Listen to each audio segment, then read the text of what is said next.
You were inside the parliament, you were watching what was going on live in the chamber. What did you think of the result? Well, I'm an independentist, so today for me it was a day of joy, but it's also a day of self-contained joy, because we all know that the situation is extremely difficult, and this is a declaration of independence that is facing enormous difficulties, so it's a self-contained joy. And what does that mean for the future of Catalonia?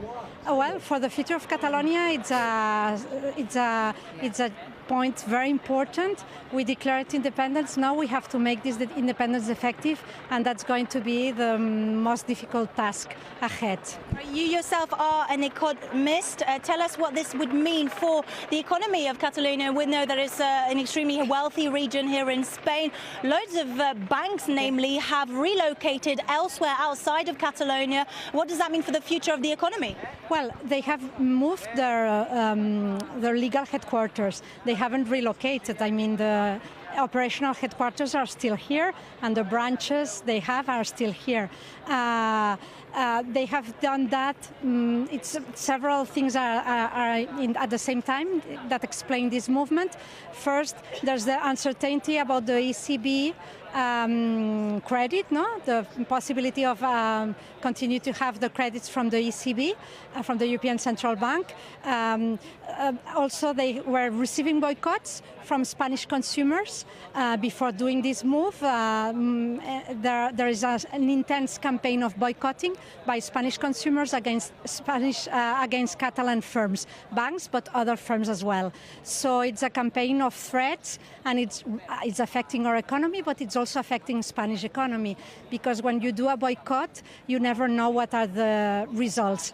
You are boycotting a firm, for instance, in the food sector, because they think it's Catalan, but it happened that the tomato sauce that this firm is buying is produced in Extremadura, in a Spanish region. So now, in these campaigns of boycott, they have to exclude this firm because they are starting to have negative consequences also for Spanish economy.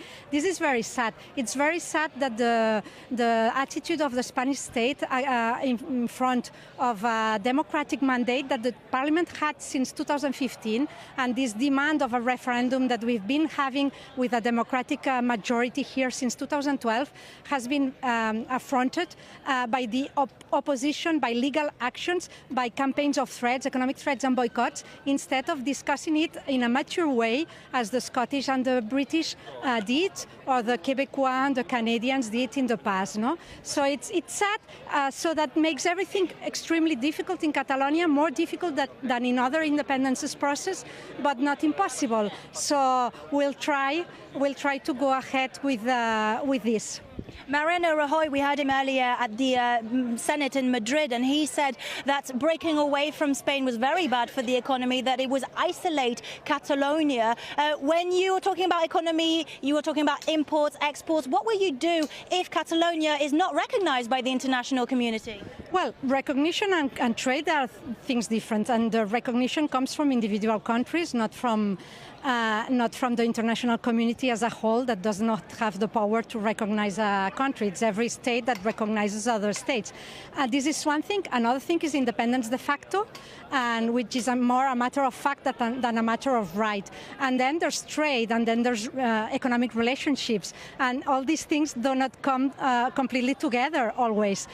For instance, when they say Catalonia is going to be excluded, well, if it's independent, if this independence is recognized, because if the independence is not recognized by Spain, we're still members as citizens, as firms here, are still members of the European Union. It's not that easy to exclude a society that is already a member of the European Union from the European Union.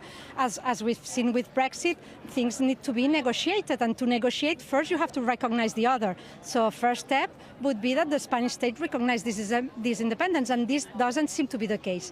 Well, if we were in that scenario, and they would continue blocking our continuity in the EU, like vetoing the membership of Catalonia in the EU, there are other options. Many countries in Europe and other trade freely in the European market, and they are not members. No? So let's say the case of Norway, for instance, or Switzerland. This can be done by bilateral agreements, and to sign a bilateral agreement of this type, there's no need, Spain cannot veto it because there's no need of unanimity.